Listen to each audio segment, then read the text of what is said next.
this week's feature presentation actually sent some records this week. It Wow. was announced that VHS 99 was the biggest streaming debut on Shudder. Wow. Can you guess which movie they beat? Ooh, something with Nick Cage in it.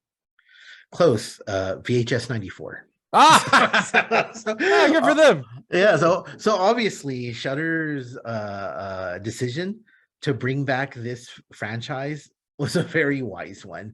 Yeah. Apparently the new Halloween tradition is VHS breaking records on Shudder. Next year, the third installment from this resurrected series, VHS 85 is coming with David Bruckner, Gigi Salguero, Natasha, I forgot she did Lucky, who I always talk about. I just love that movie. I always talk Yeah. about it on there. And gosh, there's another really, I mean, it's four big time creators on it. So, but VHS 99, we're going to focus on that. Set the record. Not only did it have the highest debut on Shudder ever, it was actually the most streamed movie on AMC Plus over the weekend.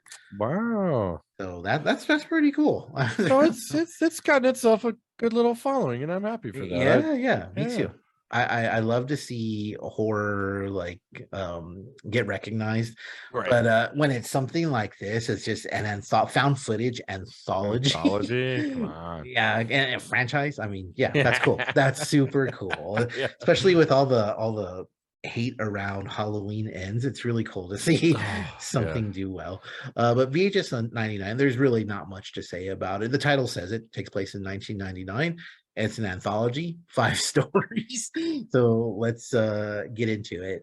So our first story is Shredding, Okay. and like immediately it puts you in not so much 1999 exactly, but it definitely puts you in you get that feel for the 90s. Oh yeah, the old footage of bitch cat, which Yeah, it's a yeah. great fucking band name.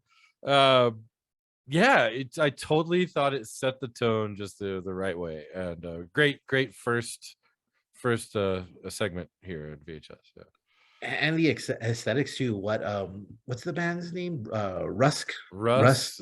Rant, Rack. Yeah. Rack. Like how Rack is dressed, like, and it's fun. Like with the videos they're shooting and this dumb shit that they're doing. It Yeah. very much reminded me of that era. Oh yeah, I thought, and they kind of did this. I don't know if that was like, hey guys, this is the memo, but it really seemed, and like all the film came from somebody who had just purchased a video camera for the first time. It Yeah, was the first time somebody had, so like there are like lots of shots where it's like looking at the ground, and then you can kind of see like, oh shit, I should be looking, I should be I'm pulling the looking at the camera wrong up. thing. Yeah, Yeah. So there's lots of that little shit kind of throughout this movie, and in particular in this first one. Yeah, I loved it. I thought they did such a good job of setting that tone, and yeah, I was along for the ride right away, and kind of a great premise for the first little installment, which there isn't really a wraparound to this, is it? It's kind of just yeah. I one was segment to the gonna. next. Yeah. Yeah, I was gonna talk about that. Well, we'll talk about Well, that, yeah. like the wraparound for sure. This one, and you're right. There's not much to it. I mean, essentially, it's a haunted house story. I mean, Right. it kind of, they have to get there and stuff, but it's your basic urban legend haunted house story. Right. Urban legend about a band, and they're gonna go summon the band. I mean, we've heard this before. Yeah, and it's horrors built on horror is constantly revisiting ideas, so there's nothing wrong with that. Yeah. One thing that does happen in Shredding, and it kind of is something that happens throughout the VHS 99, is the story kind of just ends. Mm-hmm. Yeah, you're right, and that does happen throughout Yeah, I was kind of, and if anything in the VHS series, whether you like it or don't like it, the one thing that it's pretty good at is having those like sinister ironic endings that you need for horror anthologies, and this you don't get. I mean, in a couple of them you do, but Shredding is an example of one that does not have that type of ending. Right. Yeah, what you kind of get is, and man, I probably say this too much on here, but like I think these are all kind of, especially this one in particular, but they get that kind of EC Comics creep show vibe here. Yeah. And something that we just saw with that Deadstream, which when we'll talk about that later too. But Yeah. there's some commonalities here that I think, the architect of this movie really had a kind of a vision for what this kind of movie should have been, and it sets it off so well with that kind of creep show vibe, and it permeates the entire thing, but it's not overbearing to where you're like, fucking creep show, here we go, creep show again. No, that's not what I mean. It's like there's a theme here, and it's on purpose, and I liked it. Yeah, it's very well done. And our next story, Suicide Bid, this one uh, kind of steps away from the whole 1999 aesthetic. This story, when I was watching it, I couldn't help but think of you because this one on a lot of levels must have really freaked you out. oh god, yeah, you know me well. This one must have disgusted you. Oh, Like, yeah, I'm like squirming in my seat right now. yeah. No, it very uncomfortable for me. This one is yeah, it's a suicide bid, for those who don't know, for a sorority, or I guess for a fraternity as well, is when you're only pledging one sorority, one fraternity. Yeah. So it's your one shot. If you don't make it, that's it. You're not in the Greek Right. thing. And so we follow our main character, who's pledged. I forget what it is. It's not tridelts, but something close. Um, and yeah, she's gonna be hazed essentially into the sorority in a confined space. Yeah, in a way that's yeah, I guess there's a reason they don't use the term hazing and rush week anymore. Like Right. this one's pretty bad. Like um I don't have well, I do have those same dislikes that you have, but not to the level Sure. that you've talked about before. Oof. But as I was watching this, like initially you're just like, okay, that's like fucked up. And it's not going in a good direction, or else it Oh wouldn't be a part of this no. anthology. Right. And then as things escalate and they're pretty graphic about what's going on inside this confined location, it's freaky. It's really, this to me was the absolute most there you can make an argument for scarier moments, Oh, but sure. this was the most uncomfortable thing that By a long shot. Yeah, for me personally, it was pretty tough. And I kind of hated the unrelenting nature of the filming of this one, because there was no cutaways. they didn't let up. They They did did not not let let up. up. They did not, and I was hoping they did, but it really added to it. And so Yeah. when you do get your payoff for this segment, it is also unrelenting. And Mhm. but it again, I thought this one was cool because it wasted zero time. Right. This one moved right through it, and I thought it ended with just again, it was a really kind of classic EC Comics vibe that I enjoyed. Yeah, it like from the beginning, you know who your protagonist is gonna be, you know who the villains are gonna be. Like, Yep. you know what direction it's going in. You don't know how it's gonna get there, but you know it's not gonna be good. I thought Suicide Bit is really interesting, and VHS 99, and we saw it in the shredding, and throughout this one, it tends to have some pretty ridiculous premises. Like even the most famous ones deal with like a succubus or whatever the case may Sure. be. Suicide Bid, this one deals with like real life terrors and phobias and stuff. So I was kind of, I really liked it. This was a VHS story that was grounded and down to earth, no pun Yeah. intended. Yes. Yeah. Yeah, I agree. Yeah, I agree. This one, yeah, it ends, but this isn't like a just end. Like, yeah, it does just end, but that's because there's a payoff for that There's a ending. So Yeah, nice yeah, little payoff. this one doesn't fall into that same category. So our next one is Ozzy's Dungeon. So anyone who was young enough to remember, anyone who watched Nickelodeon in the mid to late 90s, this one, like the nostalgia will just rush over them. It's basically involves a children's game show, and yeah, it just kind of takes off from there. What happens when people don't win on children's game shows is, I guess I'll leave it at that. This one, I thought this one was, I love the opening for it, like where you're watching the game. Thought it was so cool. I thought this one actually actively tried to be like there's actually lines in it about dry pussies and stuff like that. So, like, Yeah. Yeah, this one, yeah, like harkening of, was it Legend of the Hidden Temple, Yeah, or one of those kind of shows. exactly. And yeah, and you have like slimy wig wearing host, Yep. um poor none the wiser contestants. And yeah, it just kind of snowballs into this just, I mean, I don't I guess this isn't a spoiler, but I maybe it is. I don't necessarily like torture porn I'm glad style that you brought that up porn. because, yeah, spoiler, this is on Shudder right now. We will not ruin anyone's enjoyment. But Right. this one's uncomfortable, but not Yeah. Suicide Bit. It like plays with your head. Right. Like it plays with actual themes of fears. This one's just straight up torture, which is also uncomfortable to watch. Yeah. And yeah, some of it was gory, some of it was just kind of like whatever. But I wasn't a big fan of some of that stuff. So the main actress in this segment, I love her. She's great. Yeah, I find her very enjoyable in everything I've seen her, and she's like one of those character actors you've just seen around forever.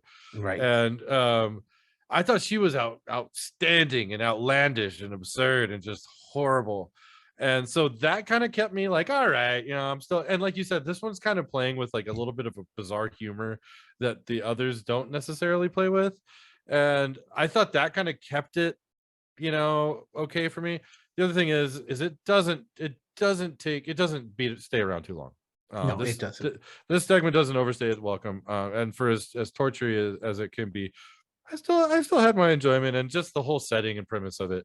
Um, Pretty cool. Pretty cool. I liked it, and I it's kind of weird because it is split into three acts, which Yeah, you don't really right. see as much in these sorts of things. Right. This is also one of those ones that just kind of ended. I thought like there's no solid payoff. I thought. Ooh, you're right. You're right. This one probably does the most with its time, but has the least satisfying payoff, for sure. Right. I mean, it was fun. What it did was fun, but I just kind of unimpressed with the ending. So Yeah. our next segment is the Gawkers. Now this one is kind of similar to Yeah. Shredding, excuse me, because this one you got the skate kids, it's kind of jackassy. This one kind of like Suicide Bid. Suicide Bid kind of touched on what would be social media with her talking into the camera and making a video. This one, like it's the beginnings of the internet and webcams and stuff like that. So Right. I thought this story because in '99 I was just out of high school. I was still pretty young, so the Gawkers was very relatable to me. Shredding was kind of 100%. like yeah, kind of sort of was, but I don't know. That was more like a different, I don't know, different class or different people than me. Right. Like the Gawkers was kind of my people. Oh, the Gawkers they must have been like exactly my age. you Yeah, know, yeah. you know what I mean? So, oh yeah, I completely related to these jerk offs and all the dumb shit that they were getting into. And the yeah, girl next door quality of like, you're just gonna be a total teenage shithead. I love that. Yeah, I and love they that. were like really great teenage shitheads doing really great teenage shithead stuff. As I was watching it, like I'm thinking, like I was thinking, like, is this me? Because I remember, like, they're gawking, their kids gawking at the hot neighbor, and when you see a hot chick when you're a kid, and when you're with a bunch of friends, what do you do? Oh my god! Like Yeah. you're fucking getting all worked up over nothing, and it's like Totally. like I loved it. Like I thought it was the most natural and fun characters. At 100%. My friend Max, who works at the brewery, he was telling me, he was like, what it reminded me of was the like the old CKY videos, Yeah, like that. yeah, totally. Yeah, I mean it's exactly that. And like I think the person who must have directed this or wrote it was like, us. Has to be Right. our age and done all that dumb shit. And yeah, I thought it as the previous segment was like, well, not that this isn't totally outlandish, but this one kind of brought it back to a base of like, okay, 90s again, late 90s, Right. it really kind of brought back the whole tone of the and theme of the movie back. And I did relate far too well to these guys. Yeah, exactly, especially considering how it ends. And this one also, it just ends. It Uh, does. yeah, so I was like like based on what they were doing, I guess there's kind of this It's sense okay. of come uppance type of thing, but Ah, yeah, I enjoy the story overall. I just yeah. these endings they have to work on. Yeah. So the final one, um, a Ah, few weeks back, I'm gonna take it back a few weeks. yeah. You had mentioned Nope already, so I asked the question about where Jordan Peele ranks as a horror director because so many Right. people were out there with him being the best horror director around today. Now, it's way too early, in my opinion, too early to say Joseph and Vanessa Winters are the Oof. best because they've given us a small sample and both have been fairly similar. But from what they were doing right now, I think, depending on where things go, they're going to be in that conversation. I I am very pleased with this pair, this duo, and It's amazing. it is, and I think there's like well, yeah, I'm partial to them because I think they just get it, and I think they know the genre, they know their audience, they know what works, what doesn't, they know how silly you can be but still be scary, Mhm. and again, I think this segment it kind of took me off guard because it's by far the most outrageous, Yeah.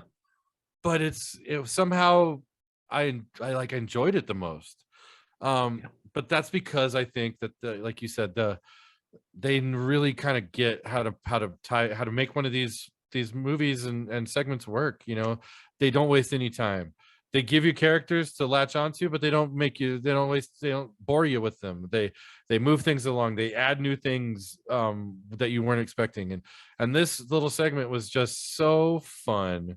And they do have a buttoned up ending, and Yes.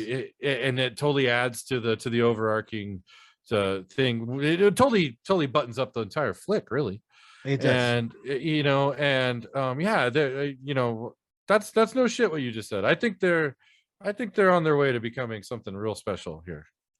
Yeah, like and you mentioned like they have their finger on the pulse is what it is. Like Mhm. they know what touches people, they know how to affect people, they know how to make people laugh, they know how to make them get upset, like scared. In this short bit you have, two characters primarily and they're having this back and forth the entire time, and in that short time you feel for them. Like it's Yeah, funny.